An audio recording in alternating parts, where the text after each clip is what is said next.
Enfergencias, Carlos Blanco.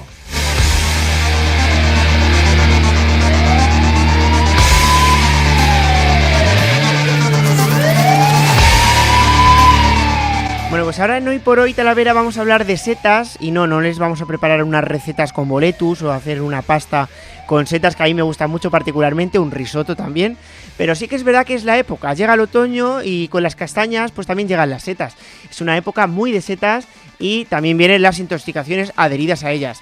Saludamos al enfermero de Talavera de Enfergencias, Carlos Blanco. Carlos, buenas. Buenos días, pues qué ricas las setas, me encantan. Están buenísimas con lo que sea, ¿eh? Con lo que sea, pero hay que tener cuidadito porque algunas son, pero tóxicas, mucho cuidadito, ¿vale? Sí, son como las personas, ¿no? Sí, hay de todo.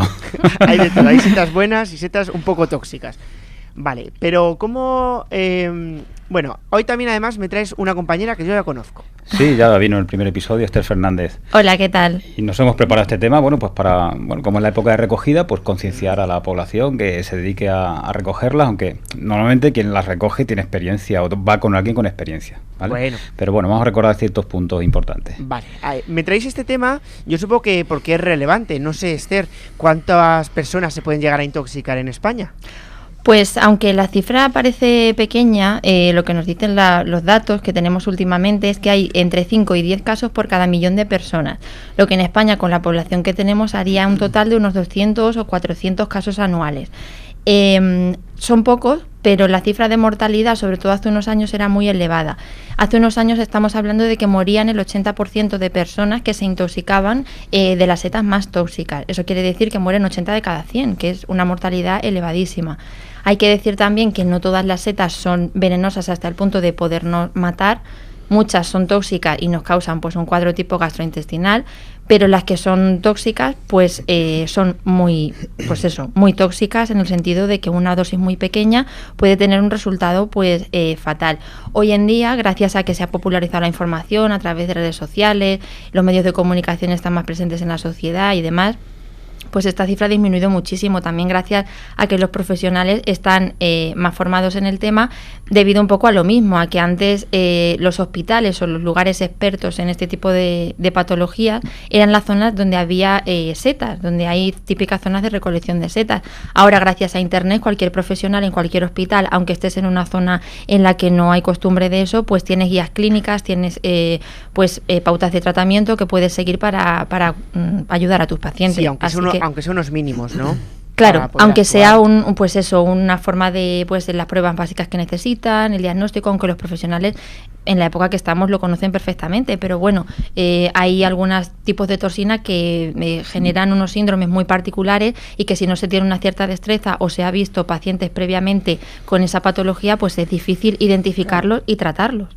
Entonces ahora mismo la mortalidad es bastante menor, es un 5 o un 10% de lo que teníamos hace unos años, y sobre todo son niños, porque el cuerpo es más pequeño, lógicamente, entonces la toxina hace un efecto pues más destructivo. Bueno, es que un 80% era una cifra demoledora. Es una cifra demoledora, pero es que las setas son así, dicen los expertos una frase que dice: todas las setas son comestibles, pero algunas solo una vez.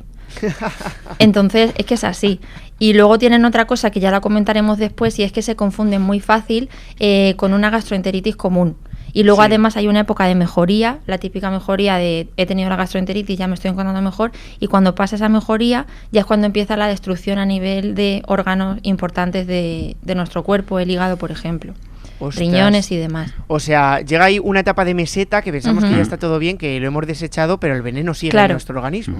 Los pacientes que van en esa etapa última son los que tienen más mortalidad y peor pronóstico, pero bueno, eso lo vamos a comentar también después. Vale, porque bueno, Carlos, yo no sé si existe algún antídoto, como si de una película de superhéroes estuviéramos hablando.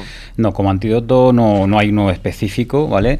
Simplemente lo que hay que hacer es empezar a tratar los síntomas y lo que vaya surgiendo lo antes posible. Y entonces es cuando empezamos con la mejoría. Como haya personas que demoren la asistencia o vayan al hospital tarde, es cuando aparece la mortalidad, aumenta la mortalidad. También me hablabais de la dosis. Es importante saber cuánto hemos ingerido de este veneno de setas para ver un poco por dónde vamos. Esther, ¿cuál es la dosis letal para el ser humano? Pues en el caso de las setas más venenosas, la dosis letal es extremadamente baja, ¿vale? Cuando digo extremadamente baja, digo 0,1 miligramo por kilo de peso. 0,1 miligramo es la milésima parte de 1 gramo. Es decir, imaginamos 1 gramo, cuando nos dice la receta, 1 gramo de azúcar, que es nada, pues la milésima parte de eso, por cada kilo de peso del paciente, habría que multiplicarlo pues por los kilos que pese en este caso, es la cantidad de toxina que resultaría letal en el caso de esa persona concreta. Entonces, si hacemos los cálculos así, grosso modo, nos daría que un ejemplar de unos 20 o 30 gramos, que para hacernos a la idea sería como un champiñón un poco voluminoso, ¿vale? Sí. Sería letal. Una dosis de una seta de 20-30 gramos, o sea, caray, ese peso y ese tamaño podría resultar letal para una persona ¿para una adulta. Persona de 70-80 kilos? Sí, más o menos. Una persona, pues eso. Pero para, por ejemplo, lo que decíamos de los niños, sería una dosis mucho menor. Claro. Bueno, a los niños, efectivamente, con un champiñón pequeño casi que les vale, ¿no? Porque con esa dosis va la tela. ¿Y hay alguna prueba que os permita diagnosticar la intoxicación, Carlos? A nivel hospitalario, como prueba como tal, dice, bueno, pues este valor es que significa que tiene intoxicación por seta, no lo hay. Hay ciertos parámetros en orina, en sangre, pruebas hepáticas de transaminasas, que sí, que eso unido a una clínica, es decir, unos síntomas, y a una ingesta previa de seta, dice, pues uniendo todo, dice, bueno, pues es una intoxicación por setas, pero no hay una prueba concreta específicamente. Uh-huh. Vale, y con el tema de las setas existen pues muchos mitos, también costumbres erróneas que siempre se han extendido por leyenda popular casi y que nunca hemos llegado a demostrar. ¿Qué te parece si te digo algunas y tú me las desmitificas? Venga, o me las confirmas? Vale, vale. Si la muerdes o está picante o sabe mal, eso es que es mala. Nada, eso es falso. Hay setas venenosas que al probarlas en crudo no tienen mal sabor y son súper venenosas. Y justo lo contrario, setas que son picantes o que tienen un sabor amargo y que no son venenosas. O sea, eso no nos podemos fiar de eso. Vale, hay que desvincular el sabor de su posible...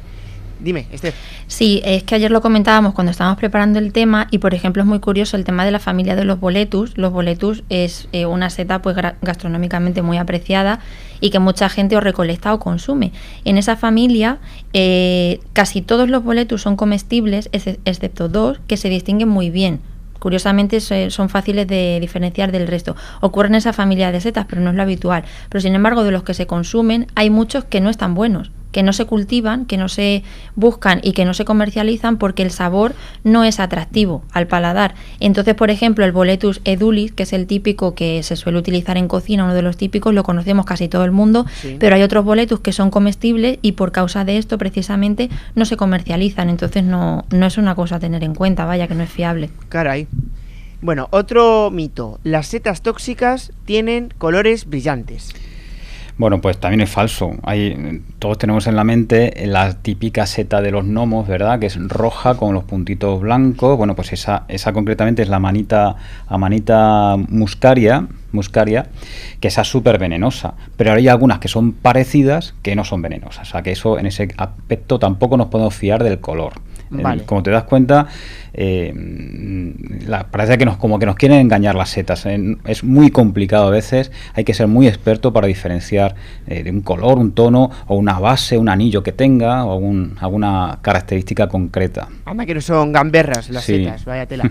Si cocinas una seta tóxica, se le eliminan los tóxicos porque claro, con el calor pues todo se evapora y se le va el veneno. Vale, eso es falso de manera general. Es cierto que algunos tóxicos con el calor se van, pero tampoco nos podemos fiar, porque algunos tóxicos de los que nos matan, con el calor no se evaporan, no se deterioran. Y siguen ahí siguen y pasan a la sangre y empiezan a lesionarnos. Si tomas leche... Está inmortal. Si tomas leche después de comer las setas, se neutraliza el tóxico. Bueno, es que el tema de la leche ya lo veremos en la próxima edición o la siguiente, que hablaremos de la intoxicación en general. Hay una leyenda urbana que cuando te intoxicas por no sé qué, te tomas no sé cuánto, y entre ellos la leche para neutralizar. La leche no neutraliza nada, ni la lejía, ni el ácido, ni mucho menos el tema de las setas. Por tanto, falso. Yo había escuchado lo de la leche para, por ejemplo, con el cannabis. Que si te tomas leche después del cannabis ya no das en una prueba o algo de eso. Nada, para nada. Para nada. Hay auténticas barbaridades, Carlos. Vosotros enfermeros tendréis que escuchar de todo. Sí. Si una seta cambia de color al corte o al contacto con la mano, por ejemplo, eso es que es tóxica. Nada, tampoco podemos fiarnos de eso, no podemos fiarnos de que se oxide con el oxígeno ambiental y nada. Es otra cosa, claro, hay gente con mucha experiencia que sabe distinguir dos tipos de seta por alguna de estas cosas que estamos diciendo, pero tiene que tener mucha experiencia. Para la población general esto vamos a decir que es falso. Vale.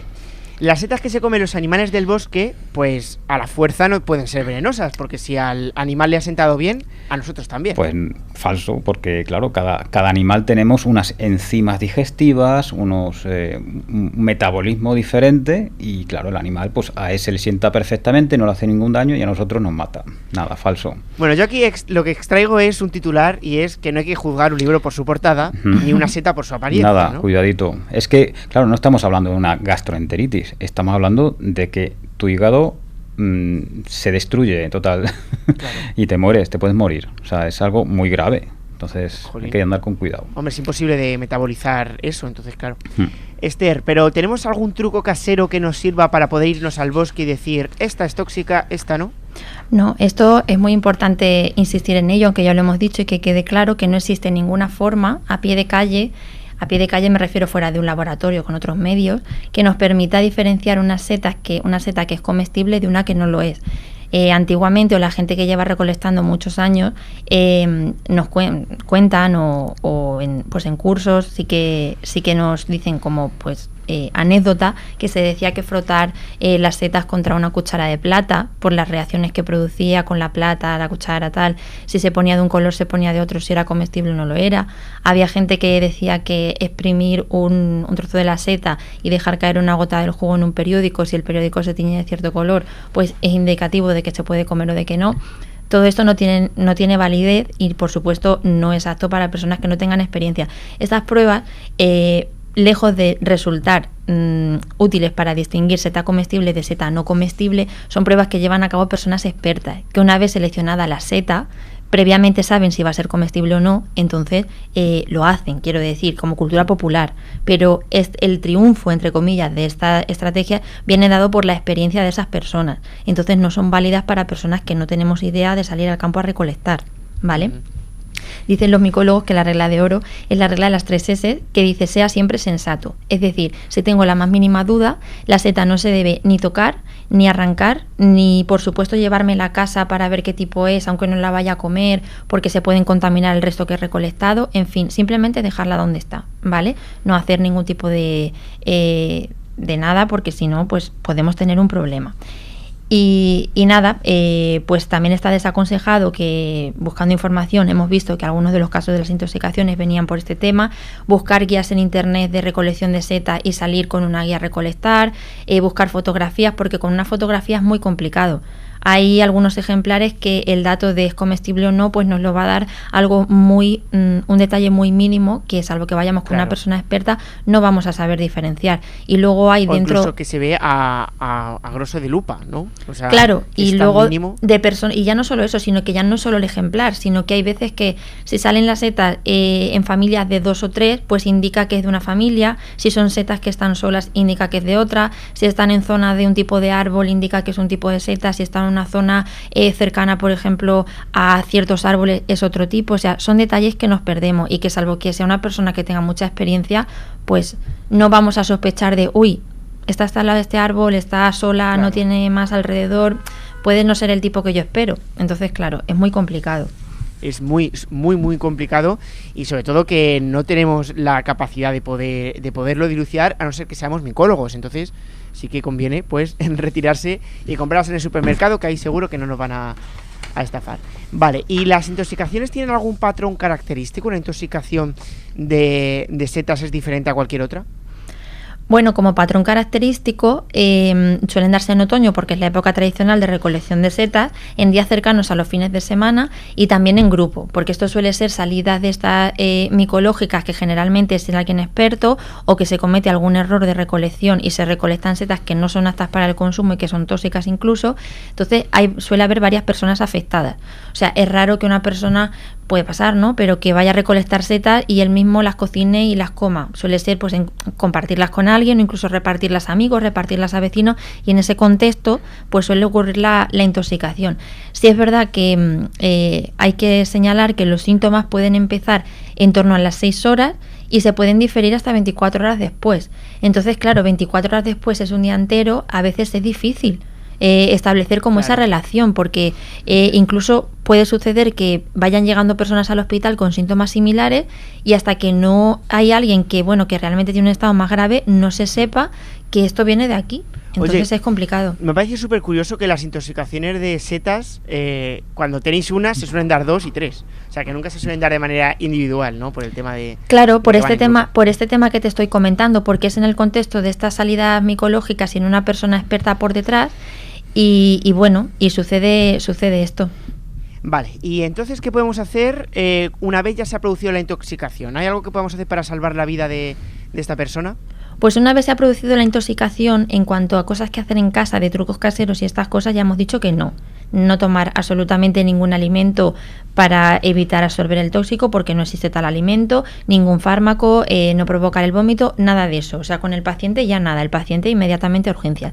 Lo que sí sería interesante, si tenemos la oportunidad, es coger una muestra entera y a poder ser sin cocinar de ese hongo que hemos ingerido, bien porque nos haya quedado en la nevera o bien porque tengamos restos pues en la propia sartén que lo hayamos cocinado, o incluso si la persona ha vomitado, recoger un poquitín de ese vómito y poder saber de qué toxina estamos hablando, porque en función de la seta que sea y de la toxina va a ser pues probable que aparezcan unos síntomas u otros, o que la enfermedad, en caso de evolucionar a mal, pues evolucione de una manera o de otra. Y que la manera de atajarlo será diferente dependiendo del veneno. Sí, es una buena costumbre, dicen los micólogos, recoger, cuando vamos a recoger, dejar siempre un ejemplar pequeñito, por si ocurre pues alguna cosa. Siempre guardar un pequeño ejemplar. O sacarle una foto, bueno, yo qué sé, por lo menos tener alguna referencia para orientar a los sanitarios del hospital si presenta... Qué curioso. O sea, antes de comernos una seta que hemos recogido de manera silvestre, tener otra pequeña, ¿no? Te iba a decir si tienes dudas, pero es que no debes comer ninguna seta si tienes la más mínima duda, porque la que te lías es minina. Es muy grande, pero yo entiendo, Carlos, que lo fundamental es acudir al hospital lo antes posible. Claro, lo que decía Esther, pues hay gente pues que empieza con una gastroenteritis. Pero claro, si estás tú, está tu hijo, está tu hermano, todos los que ayer hicimos un arroz con setas, claro, una seta venenosa la has picado y la has repartido en el arroz y está todo contaminado, todo el arroz. Entonces, cuando empezamos con síntomas toda la familia, puede que sea pues que estuviera en mal estado algo, pero... O que la mayonesa se haya pasado. Sí, alguna mayonesa, alguna alioli, alguna cosa de estas que se haya pasado, pero si estamos toda la familia, pues habría que consultar, no sea que alguna de esas setas que nos han vendido o ofrecido, pues estuviera... fuera venenosa. Entonces hay que ir, pues eso, aparecen los síntomas: malestar, diarrea, dolor abdominal, vómitos, va a estar vomitando la persona, el cuerpo se defiende, quiere expulsar el tóxico como sea, y entonces nada, una vez que llega al hospital, pues si ya se llega a la conclusión, y bueno, aparecen las pruebas hepáticas, sobre todo, el hígado explota químicamente, metabólicamente explota, suben las transaminasas muchísimo, se bloquea todo el metabolismo hepático y claro, es gravísimo. Entonces hay que conectarle a máquinas de hemodiálisis, compensar el ácido de la sangre, en fin, una serie de medidas hospitalarias intensivas, en cuidados intensivos, o sea, vas a la UCI directo y a ver cómo sale de ahí, a ver tu cuerpo cómo responde con ese parche que te dan. Y que has añadido un matiz, Carlos, que yo creo que es importante. Estamos hablando de las personas que se van al bosque a recoger setas, pero también cuando nos las ofrecen. Es decir, que un familiar, mi cuñado, se ha ido a recoger setas y me dice: mira, cuñado, mira lo que te traigo, estas setas las acabo de recoger. Claro, hay que tener mucha confianza en esa persona. O sea, hay que ser un experto. Es que me la ha dado en el bar, me la ha dado uno que... No, ostras, ¿y quién te la ha dado? ¿Y ese qué sabe? Porque sí, parece boletus, a mí me encanta el boletus, pero ¿y si no lo es? Claro. Entonces, mucho cuidado. Bueno, además también me traéis un dato, chicos, y es que la Amanita phalloides es la causa del 90% de los casos de intoxicación. Sí, la phalloides, Amanita phalloides. Sí, y es muy tóxica. Muy tóxica. La Amanita phalloides es muy tóxica. Esto pasa a la sangre, pasa al hígado y a tope.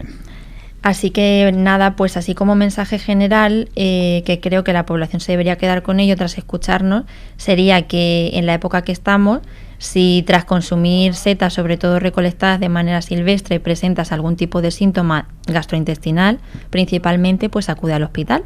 Probablemente sea una gastroenteritis, porque ya vemos que los casos son muy pocos, pero si no lo es, pues te beneficias de acudir en un tiempo prudencial. Pues esa es la frase que voy a subrayar. Carlos, adelante. Sí, simplemente terminar. Estamos hablando del tema de salud, pero hay que tener en cuenta que la seta, los hongos, tienen una labor y una función medioambiental, que si ves una seta venenosa no le pegues una patada, porque la seta, digamos, es la flor del hongo que tiene metros por debajo del suelo, comunica a los árboles, tiene una labor inmunológica, de protección, de comunicación. Entonces estamos fastidiando, digamos, al bosque. Es una parte importantísima del bosque. A mí me encanta la montaña, me encanta el bosque, y creo que eso es importante decirlo también. No romper las setas que veamos por ahí, aunque sean venenosas, no tocarlas. Muy importante también esto que me dices, Carlos, porque muchas veces, bueno, sobre todo los niños, ¿no?, les da por dar patadas, y por favor, si lo pudiéramos evitar, por su importancia. Pues con esto es con lo que nos vamos a quedar, sobre todo con la frase de Esther, de que, bueno, que es verdad que sucede poco, pero cuando sucede, sucede, y bien que sucede. Así que hay que ir al hospital con la más mínima síntoma, con el más mínimo síntoma. Y bueno, ya por curiosidad, ¿vosotros habéis atendido casos así alguna vez? Yo en el hospital hace años, cuando estaba trabajando en urgencias, sí que he visto algún caso.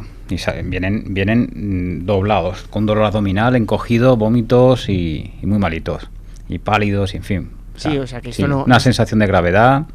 Y bueno, de urgencia subió a la UCI. No sé ya qué pasaría hace años de esto, ¿eh? Sí. Pero sí que he visto algún caso. Pues, como digo, parece un juego de niños, pero nos puede dejar en la UCI, entonces no... Claro, eso es. Esther Fernández, gracias por volver a aparecer por aquí. Muchísimas gracias, yo espero que no sea la última, que nos veamos más. Por supuesto que no. Nos escuchemos más. Y Carlos Blanco, esta es tu casa, ya lo sabes. Pues nada, a por otra semana que viene. Enfergencias, Carlos Blanco.